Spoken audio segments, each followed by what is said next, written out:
question is, should the yellow vests continue after Strasbourg? We've just heard there about the elevated risk, the elevated security situation. So should the protests continue? Well, this is the message from the government. The spokesperson for Emmanuel Macron saying here, very much making it clear that he says the government has listened. The anger's been expressed. He says it's time now for dialogue. In fact, going on to say the only solution now is the unity of the nation. So this is the message from the government. It's almost a plea to protesters. Please stay home. Elsewhere, they've said, our security personnel are exhausted. They're overstretched. Please, this weekend, if you want to continue getting involved, to discuss, get involved with the national debate, which the government say we are having, we are listening. But clear, the message to the gilets jaunes from the government is, please do not protest. Quite important, though, to say, protests are not banned in France. You might have heard that. A lot of false rumours on social.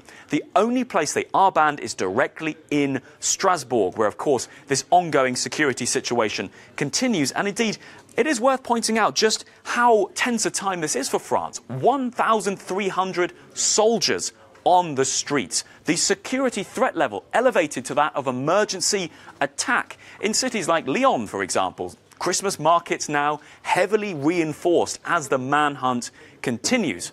But despite all this, not everybody is going along with this call for the government, from the government, for people to stay home.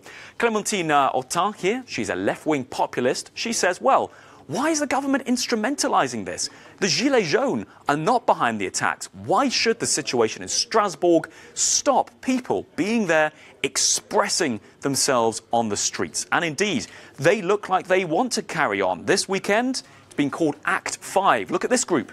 10,000 say they're going to a demonstration organised this week called Act 5, with 66,000 interested. Now, very quickly, a final point here. Conspiracy theories we have seen coming up in these groups which accuse the government of orchestrating the attack in order to clamp down and to stop the protests.